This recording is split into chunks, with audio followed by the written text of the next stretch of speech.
Uncle. నమస్తే. బాగున్నారా? బాగున్నాం. మీ పేరు అంకుల్? అశోక్. అశోక్ గారు, ఎన్ని సంవత్సరాల నుంచి ఈ బిజినెస్ చేస్తున్నారు మీరు? 30 సంవత్సరాలు చేస్తాం. 30 సంవత్సరాలు. రోజుకి ఎంత సంపాదిస్తారు? 400 సంపాదిస్తాం. 400 సంపాదిస్తారు. ఆ. అంటే అన్ని పోయంగా 400 మీకు. 4 మిగులుతాం మాకు.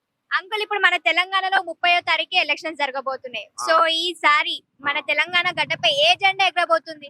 ఇప్పుడు మనకైతే అప్పుడు కాంగ్రెస్ ఉన్నప్పుడు బియ్యం వస్తుండే, నూనె వస్తుండే, ఉప్పు వస్తుండే, అన్ని వస్తుండే. ఇప్పుడు ఖాళీ బియ్యం ఒకటేస్తుంది, ఏం రావట్లేదు ఇప్పుడు.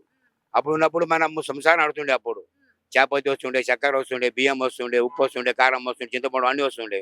ఇప్పుడు ఏమి గ్యాస్ నూనె వస్తుండే, ఇప్పుడు ఏమి ఇవ్వట్లేదు. ఇప్పుడు అంటే గ్యాస్ నూనె ఇస్తలేదంటే ఇప్పుడు అందరు గ్యాస్ సిలిండర్స్ యూజ్ చేస్తున్నారు కదా అంకుల్. గ్యాస్ ఉంటే మాకు బెటర్ కదా. గ్యాస్ సిలిండర్ చాలా పైసలు కావాలి, 1000 రూపాయలు కావాలి. గ్యాస్ నూనె అయితే పెద్దగా 20-30 అమ్ముతుండే అప్పుడు. అందు ఇప్పుడు గ్యాస్ అంటే 1500, 2000 కావాలి కొనాలంటే. అప్పుడు గ్యాస్ అంటే మన బిన్ చేస్తుంటే 30 పోతే ఒక ఇల్లు నడుస్తుండే పని. ఇప్పుడు నడసలేదు. ఇప్పుడు గ్యాస్ కావాలంటే 1500 పని తీసుకోవాలా. అంత ఇప్పుడు ఆ రేషన్ మీద ఏం ఇవ్వట్లేదు. వడ్డీ బియ్యం ఇస్తారు. అప్పుడు అన్ని వస్తుండే, సబ్బు వస్తుండే, ఉప్పు కారం అన్ని వస్తుండే. అప్పుడు రేషన్లు ఇవన్నీ ఇస్తుండే. అప్పుడు అన్ని ఇస్తుండే. అప్పుడు కాంగ్రెస్ ప్రభుత్వం ఉన్నప్పుడు. కాంగ్రెస్ ప్రభుత్వం ఉన్నప్పుడు మన తెలంగాణలో ఇంతగానం డెవలప్మెంట్ ఉండేనా అంకుల్? ఇప్పుడు డెవలప్మెంట్ బాగా అయింది. ఇప్పుడు అప్పుడు ఇంత డెవలప్ లేకుండే. అప్పుడు ఇంత డెవలప్ ఇప్పుడు ఇక్కడ డెవలప్ ఇప్పుడు చేసింది అంతా చేసింది. ఇప్పుడు కేసీఆర్ చేసింది డెవలప్ అంతా. కొంచెం రామారావు చేసిండు, కొంచెం బాబు కొంచెం కేసీఆర్ చేసిండు. అట్లా ఎక్కువ ఏ పార్టీ చేసింది అనుకుంటున్నారు? ఎక్కువ ఏ పార్టీ వచ్చిన తర్వాతనే డెవలప్మెంట్ అయింది అనుకుంటున్నారు? తెలంగాణ వచ్చిన డెవలప్ అయింది. తెలంగాణ వచ్చినాక డెవలప్ అయింది. కాంగ్రెస్ ఉన్నప్పుడు మన తెలంగాణలో 24 గంటలు కరెంట్ రైతులకు ఇచ్చిందా? ఇయ్యలేదు. 24 గంటలు వాటర్ వచ్చినాయా? రాలేదు. అప్పుడు తెలంగాణలో కాంగ్రెస్ ఉన్నప్పుడు రైతులకి కరెక్ట్ గా కరెంట్ గానీ నీళ్లు గానీ సౌకర్యం మంచిగా ఉండను అంకుల్? లేకుంటే ఇప్పుడు అయింది అంట. ఇప్పుడు అయింది. ఎందుకంటే రైతు కుటుంబంలో కూడా మనం చూసుకున్నట్టయితే అంకుల్, మనకి రైతు కుటుంబంలో ఎవరైనా చనిపోతే 5 లక్షలు ఇస్తున్నారు. ఒక 3-4 ఇస్తారంట. ఇది ఇప్పుడు మనకైతే పట్ట మున్నకి అవుతుంది. మన మామూలు పెట్ట భూమి లేదు, ఏం లేదు మాకు. ఇది రోడ్డు మీద బతకాలి ఉండాలి అంతా. సో ఇంతకు ముందు బిజినెస్ ఇది ఎక్కడ చేస్తుండే? ఇప్పుడు కూడా చేస్తుండే. సో ఈ స్టాచ్యూ పెట్టిన తర్వాత, తెలంగాణ ప్రభుత్వం వచ్చిన తర్వాత స్టాచ్యూ పెట్టిన తర్వాత ఇక్కడ మీరు బిజినెస్ చేస్తున్నారు కదా. సో ముందున్న బిజినెస్ కి ఇప్పుడున్న బిజినెస్ కి తేడా ఏమన్నా ఉందా? లేదు, అంతానే ఉంది. తేడా లేదు, కొంచెం డెవలప్ ఉంది. అప్పుడు లగడిపూల్ బస్ స్టాప్ ఉంది, అక్కడ ఉంటుండే. డెవలప్ డెవలప్ అయింది, ఇక్కడ ఉంటున్నాం అట్లా. గిరాక్ వస్తుందా మళ్ళీ? వస్తుంది.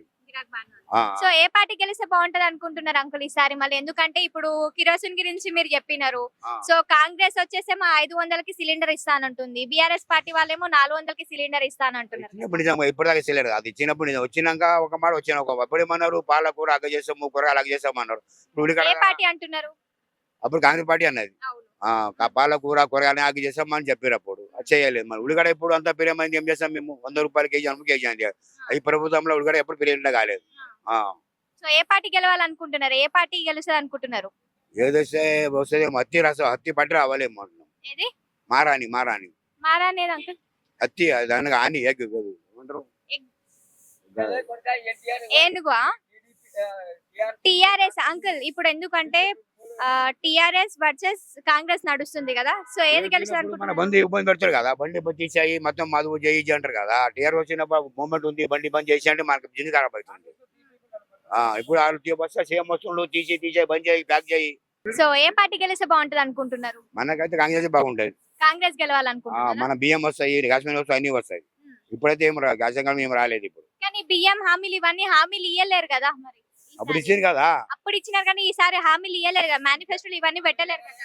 గ్యాస్ ఇస్తలేరు, కారం ఇస్తలేరు, సబ్బు ఏమి ఇస్తలేరు కదా. అప్పుడు ఇస్తుండే కదా. అంటే ఇప్పుడు టిఆర్ఎస్ ప్రభుత్వం వచ్చిన తర్వాత ఇక్కడ బండ్లు పెట్టొద్దు అంటున్నారా? ఏమో తెలియదు అమ్మ, వచ్చాము ఏమో తెలియదు. పెట్టుంటారు, వచ్చినప్పుడే మొత్తం ప్యాక్ చేయాలి, బండి మొత్తం ప్యాక్ చేయాలి. సో మీకైతే ఈసారి కాంగ్రెస్ గెలిస్తే బాగుంటది అనుకుంటున్నాను. Thank you.